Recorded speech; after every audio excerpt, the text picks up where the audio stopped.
Okay, well, students, so today we are going to start with a new topic that is there in your syllabus, that is story development. And how will you get the question in your examination? You will be given certain hints, and there would be some kind of ellipsis. Ellipsis means gaps in those hints. Hint is a kind of an idea to you through the line on which you are supposed to develop your story. So let us see what we can discuss about it to make it an easier exercise for you to do in your examination. So let us see, first of all, we need to understand what a story is. Story, student, not going into much deep of it, because you will be asked to develop a story of maybe 200 to 300 words. It won't be like over 15 or 20 pages story. It will be a very small story, and this particular section has been introduced in your syllabus with the idea that the students may get to know about that spark of creativity in them. Okay, so this time no one is going to judge you on the basis of what you have been taught in the class, the way you attempt your question answers. So what happened basically when you attempt your question answer, you have prescribed book or maybe poetry, drama, novel, so to say, which is there in your syllabus right now in form of Kanthapura, and your answers would definitely be in the domain of that only. Okay, so that is what you have learned, and then you have reproduced that in the form of your answer. But in this section, where you have storytelling, your own creativity, your own imagination, your own concoction of a particular narrative will be judged. So it's a very wonderful unit in that way, because it will bring about your subjective interpretation and subjective creativity. So let us see what story is, keeping it in the parameters of that 200 to 300 words story. So story basically, student, is a narrative. Narrative means when we narrate something, when something is told to the readers about maybe so many things we'll discuss later on, that the narrative may be about what. Then the second thing about story is that the story may be fictional and non-fictional. Fictional means it may be entirely based upon your imagination, something which may not have happened at all. And non-fictional means the story may be related to one of the incidents that you must have experienced in your life. It may be about some of the persons that you know very close, or some incident which may happen with some of your near dear one. So that is non-fictional. Okay, so these two way they may be to tell a story or to give the answer of what story is. The next question is about the main component or elements of story. There are basically 5 elements of a story that you should pay a little bit serious attention to. These elements we have already discussed, because we have recently done very intensively the novel Kanthapura, and in Kanthapura we know that every novel has a story. So the story of Kanthapura has all those elements which are bound to be in any story that we always read or tell. Okay, so what are these 5 elements? Let us start from the beginning. The first element is setting. Setting means the story always has a background, a place, a kind of a domain where the story is set. That's why we always say it has a historical setting, the story has a rural setting, urban setting. So it's a kind of a background. The geographical area may be the particular age or the time it talks about. Then second important element of a story is character or its characters. So a story always has characters. Without characters, we cannot tell a particular narrative. And if you want to take into consideration all these parameters in regard to Kanthapura, you have read Kanthapura very recently, so you will be able to find out what and how these elements are the part of any story. We have seen, if we talk about the setting of Kanthapura, it has been set in a village called Kanthapura, situated in the mountain terrains of South India. So that is basically the setting. And if you remember the beginning of that novel, it basically started with the narration of the setting, that what kind of a village it is, how it is surrounded by different natural resources, what kind of agricultural and other cultural things are there in that particular village. Second, characters I already told you that there may be two kinds of characters, minor and major characters. But here, because we have to talk about the entire story in 2 to 300 words, so we'll not get that much deep in talking about minor or major character means which basically takes the story to forward. Okay, the third element is plot. Plot means how the story has been told, past, present, future in continuation, or first past, then present, then future. So there is experimentation with the chronology of time. So that is called plot.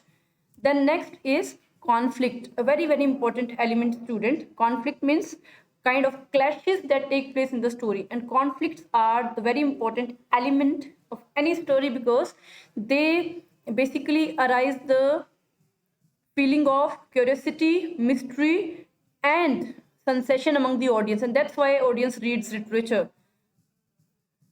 Literature is not that much regular. The things that may happen in day-to-day life is something that a person always experiences. Why do we go to literature? Why do we move to arts? Maybe like movie or painting or dancing, because they give us an entirely different experience which we may not get in our day-to-day life.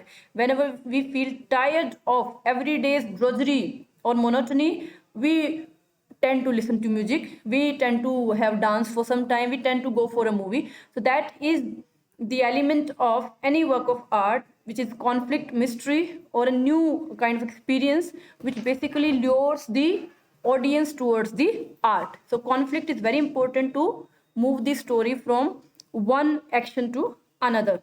Next is theme. Theme means every story has some message to tell.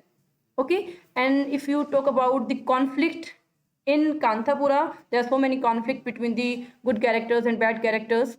There is a conflict between the modern and traditional way of life. There is conflict between different classes. There is conflict between the masters and the natives of India. So there are so many levels of conflict, and that's why the story comes out to be a very interesting and enchanting for the readers. Theme means the message, and if you go into Kanthapura, you will see that the entire message is of the Gandhian philosophy, that is truth and non-violence, and raising your voice against injustice and exploitation is the theme.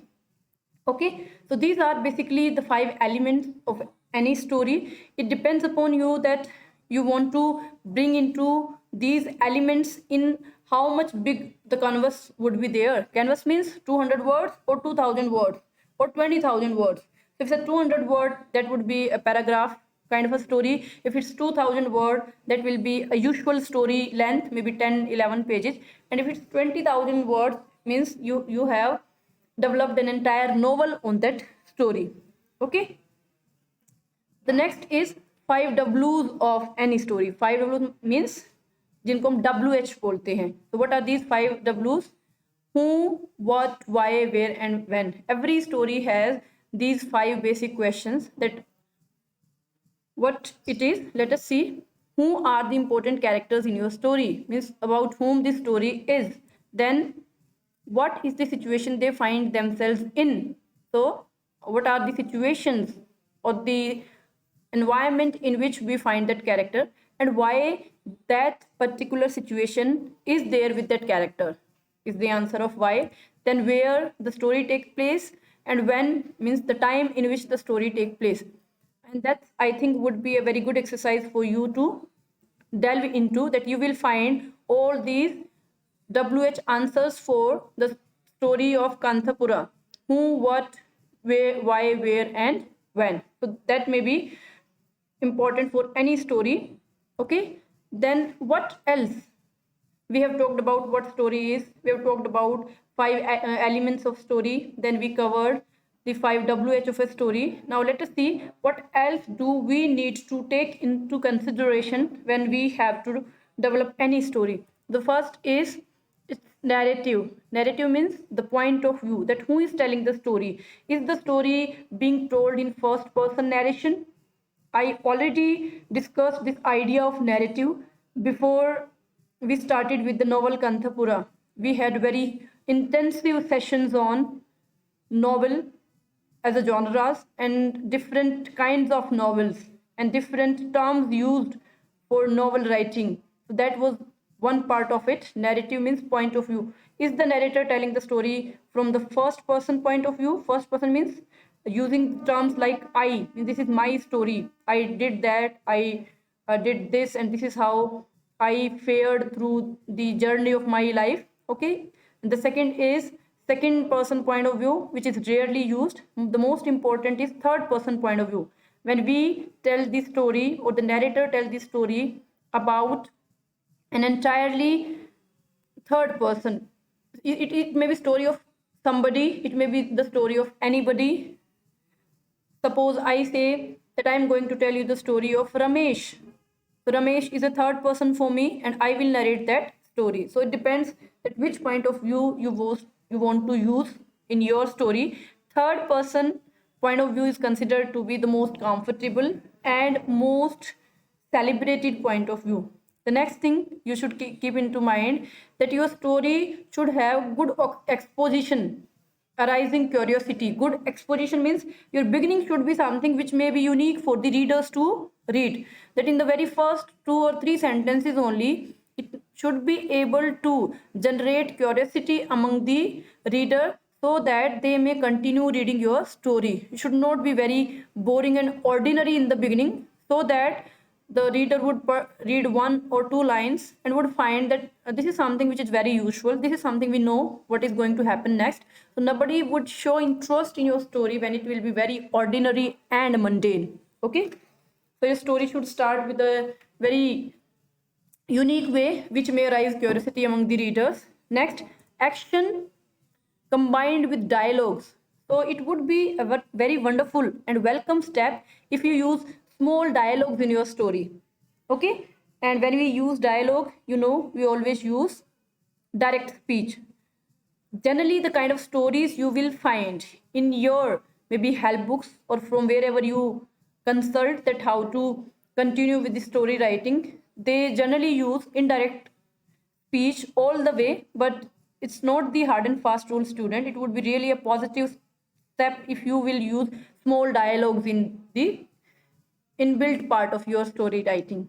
Then next important element that your plot should be having a resolution. Resolution means an ending. You should not do it that you start with the story, you told so many things and then you left it in between. All of a sudden it got ended and the reader somehow feels cheated that what has happened means there has not been any conclusion to the story. So as important your beginning is to arise the curiosity of the readers, equally important is the convincing ending of your story so that it may leave the reader satisfied. Okay, the next is uniformity of tense. Another important element of a story, that your story should have a uniform tense. Uniform means if you start telling your story in the past, stick to past tense until there be a need to shift the tense. There may be certain kind of descriptions which may require the change of tense, that basically you can do, but don't make your story haphazard by shifting from one tense to another without any requirement. Similarly, if you start your story in present, it should majorly continue in present. Then cohesion and coherence, another important element. Cohesion and coherence means that your story should read like a smooth transition from one paragraph to another, one thought to another, one idea to another. There should not be sudden shift so that the reader may feel that something is missing. It should be a coherent narrative. Okay, student. So that was all about story writing, which I have to share with you. Tomorrow we will discuss the example that how we can develop the story on the basis of the information that we have discussed today. Now I'll take your queries if you have any.